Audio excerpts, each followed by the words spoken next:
WB Games, where to start? And we're not just talking about all the crap that's been going on for about a week and a half now. We're also talking about what they did to cause me to have to delete the video that I made last week that barely anybody saw, because as soon as I released it, WB Games had something to say about it. And so this video will contain absolutely none of their footage, no heavy editing. It's going to be straight shooting from the hip on how I feel about this situation and what exactly I said to cause them to want to cause me to take it down. So let's discuss.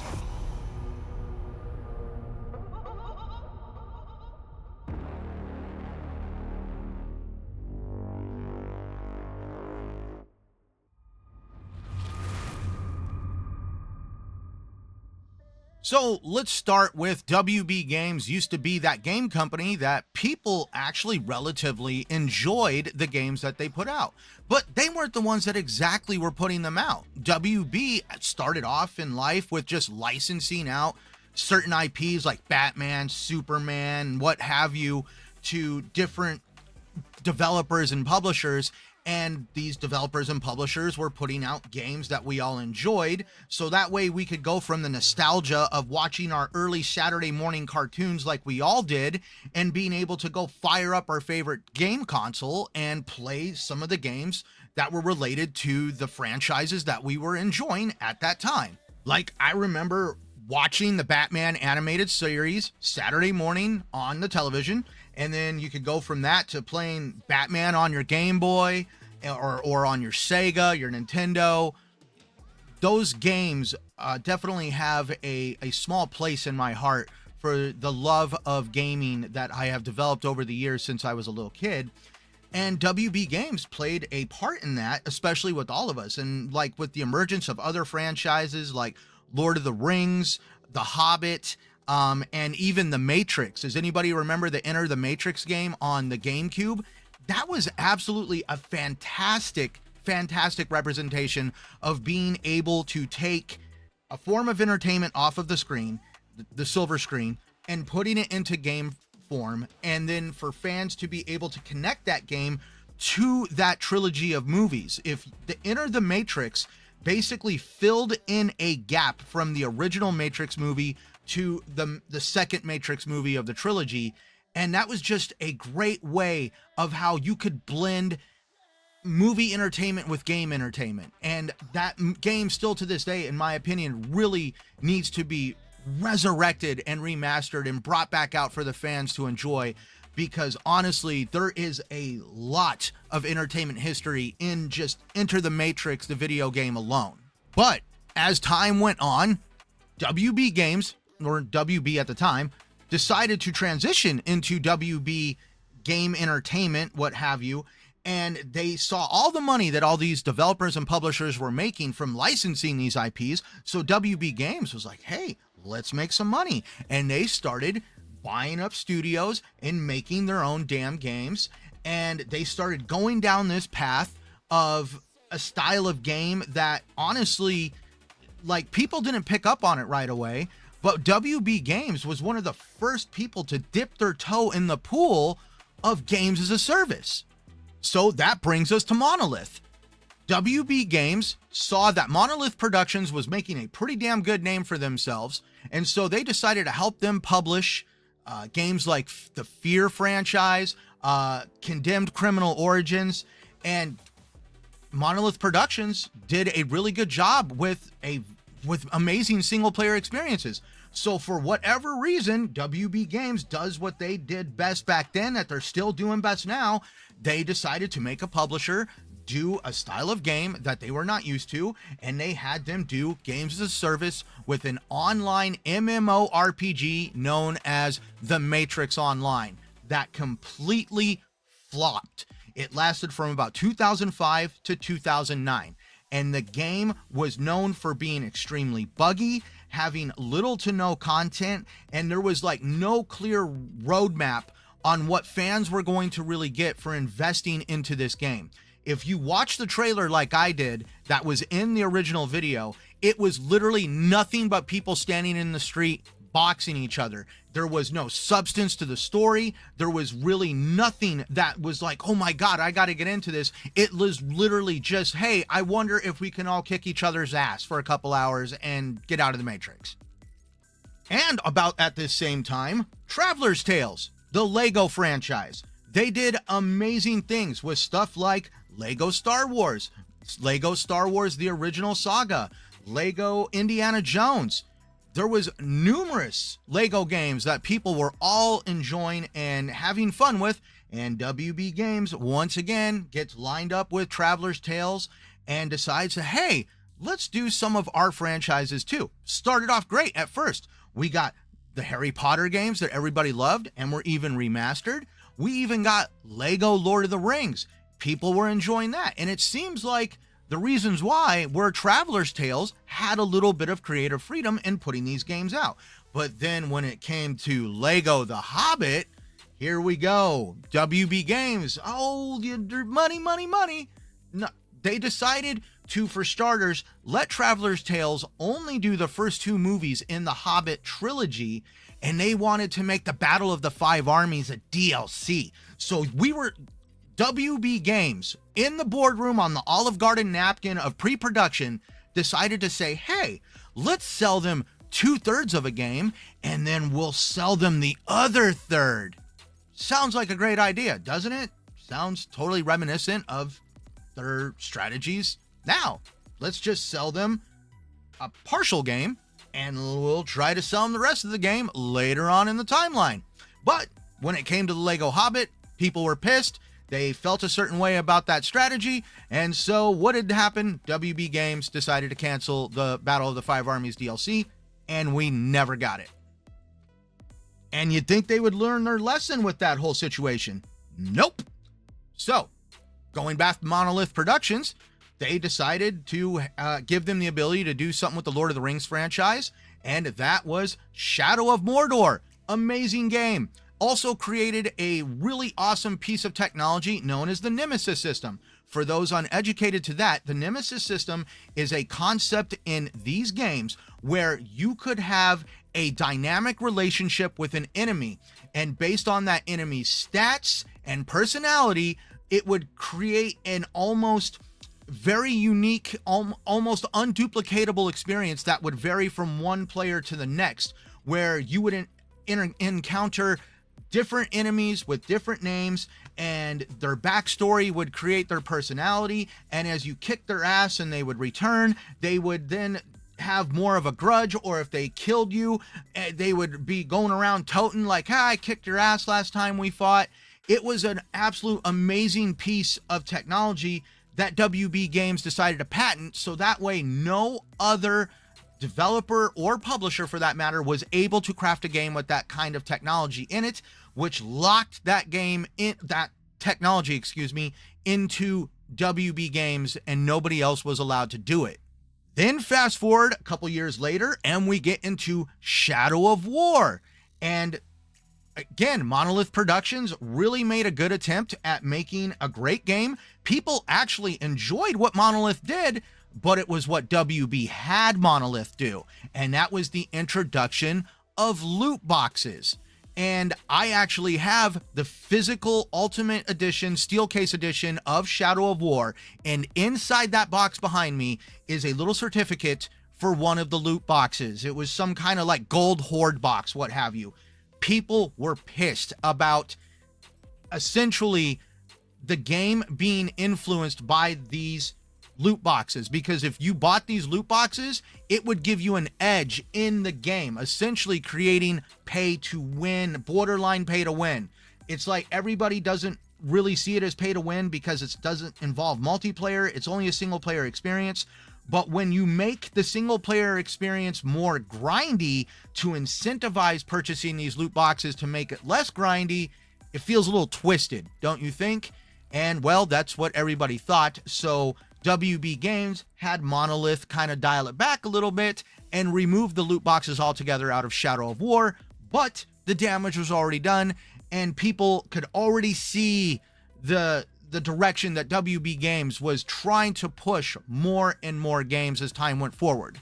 And that brings us to where WB Games bought out NetherRealm Studios from, I believe, Midway. And of course, everybody grew up playing Mortal Kombat on Sega, and they had an absolute blast doing it. And then Midway was kind of falling on the downside there. So WB Games picked up NetherRealm Studios from them. And at first it was great. We had Mortal Kombat X, I believe, and people were really enjoying that game. Yes, there was some microtransactions where you could buy character packs and what have you, but people were really enjoying it. And then we got to Mortal Kombat 11. And that's where, again, WB Games make it grindy, and they have to pay for it to not be grindy. And this became evident, and this made fans feel very, very pissed about just how grindy Mortal Kombat 11 was becoming. And at this point, they could see the writing on the wall that WB Games was deliberately causing these games to be so grindy that it was incentivizing players to buy the currency that unlocked characters, emotes, and other customizations in the game. And it was like players felt that WB Games did not want to reward them for playing the game. It was you would be rewarded if you paid for stuff in the game. Now, shortly after Mortal Kombat 11, we thought maybe, just maybe, WB Games may have learned a lesson. Because why? We got Lego The Skywalker Saga. Awesome game. Yes, there was some microtransactions. You could buy some character packs, but it did not turn into a, grind or pay situation. And then same with Hogwarts Legacy. It was not a grind or pay situation. And I believe to this day, there's only the main microtransaction. It was like some dark sorcerer pack that gave you a cosmetic. But those two games came out and people were excited. They're like, oh my God, WB Games isn't going down this road of pay or grind. Maybe they learned something, but boy, were we wrong. So for starters, we get to two games that really kind of irked people a lot. And that was Gotham Knights and the Suicide Squad Kill the Justice League.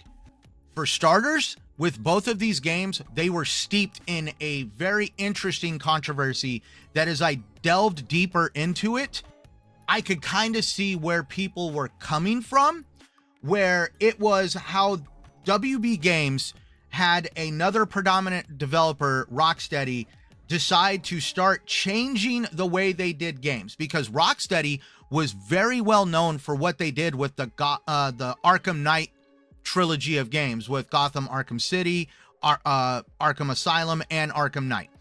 So now we get to Gotham Knights, and you could kind of see that there's game mechanics that are being put in that make it grindy, but also they've had Rocksteady Games decide to alter some of the backstory for some of the characters to a point where it was a very big change from what people were used to with characters that have been in the Batman franchise for 30, 40 plus years.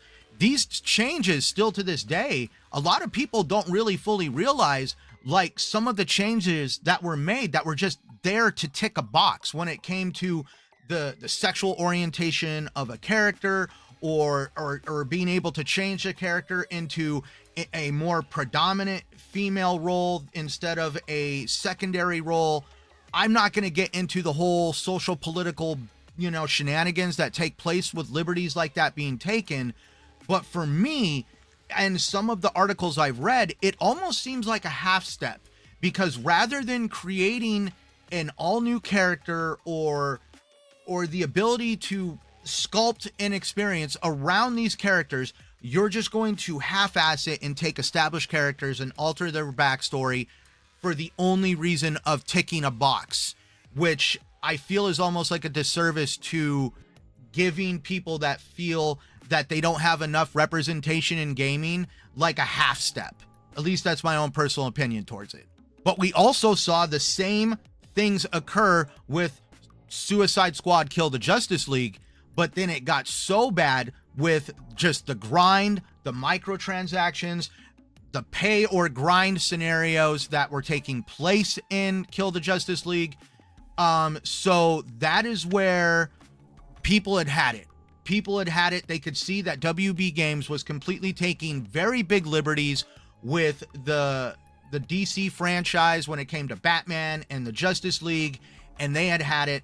And so as a result of the Justice League game, WB Games lost a lot of money and a lot of fanfare, and that game, which was supposed to be a games as a service that was supposed to last a long time, by the end of the first season, and there was 4 seasons in a year. So by the end of the first season that year, they already knew that game was on borrowed time.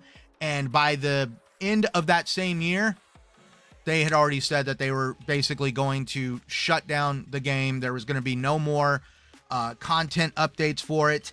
And surprisingly, they instituted an offline mode. So that way, eventually, when the servers do go down, you still will be able to play at least the single player aspect of the game, but there is still going to be a lot of multiplayer games as a service aspects of the game that are just going to be non-functional. And the other game that has caused WB Games to lose a lot of money is the MultiVersus game. So if you didn't know what this was, it was like their answer to Super Smash Bros, using a number of WB franchises like Looney Tunes, Scooby-Doo, Batman, all those, everything that's under their umbrella of entertainment. And when the game first released, supposedly it was released in a beta state where, even being a beta free to play, they still allowed people to purchase microtransactions, customization, loot, and players were actually having fun with it. But then, for whatever reason, WB Games shut it down after a period of time. They just shut the whole game down, leaving people lost in limbo on like, well, I spent money on this game. What's going to happen? And that's where a lot of fan backlash occurred once again, just feeling that WB Games is a little bit money hungry, money grubby. And they essentially took their money, shut the game down with no refund, and they were just left in the dark on what was going to happen. And we just found out about a week and a half ago, 2 weeks ago, on what exactly is going to happen with all their money. And, you know, to no surprise that they're not getting their money back. But that wasn't the only cash grab that WB Games decided to do in this whole thing. It's kind of funny because I bought the next train wreck we're going to mention, and that's the Gollum game. So yeah, have fun with it. You know, give me your comments down below. I look forward to the hazing. I did buy it. I bought the Gollum game. I really wanted to know. I'm a huge Lord of the Rings fan, and I had to know if they were really going to do this with the Gollum character. And yes, the game was a horrible mess. The graphics were outdated. The gameplay was very uninspired. The story was weird. And on top of all of that, I got to literally the last chapter of the game, and then I had a save glitch that wiped out everything. So it was either go through all that again or never play the end of the game. I guess I'm never going to see the end of that game. So from all the money grab situations that has taken place, now we can also see what's going on with Mortal Kombat 1, where again, they went down the same road, pay or grind. And then once again, they took liberties with the game, and they decided to start altering character backstories and again, ticking boxes. But this is where, again, people became really upset because of the double standard of it all. So according to WB and the NetherRealm studio developer that gave people the press release, they did this to give an accurate, realistic representation of the female form, but they decided to leave all the male characters looking like they're steroided, jacked, unrealistic representations of the male form. And that's where people were like, again, this is ticking a box, because why? You're just trying to appease social political groups, then trying to appease the people that you're trying to milk constantly for money. And that's where WB Games has now found themselves in a situation where they're losing a lot of damn money because they're more worried about ticking those boxes than they are about appeasing the fans that spend their hard-earned money on the games that they put out. And now all of these situations that have been compounded since about 2020 has led up to the situation that WB Games finds itself in, where about 2 weeks ago they came out and said that they are going to shut down the MultiVersus game completely, where people do not get their money back. The game is not coming back. It's done. It's finished. And they also shut down the developer. And on top of that, they also shut down Monolith Productions, and that includes the Wonder Woman game that they were working on. And this was all due to the fact that WB Games claims that they have lost about $300 million on both the MultiVersus game, Suicide Squad Kill the Justice League, and some other titles that have really compounded the issue. And now, as a result, we have lost, in my opinion, a really damn good developer in Monolith Productions. And this has now left us in limbo on what's going to happen with some of the other titles, the other developers that happen to be under the WB Games banner. We're talking like NetherRealm Studios, WB Games Montreal, Traveler's Tales. There's a number of studios that still remain under the WB banner. But it's like, what does WB Games plan to do? Because it just seems that they cannot stop with the ideals that they can just milk everybody for money.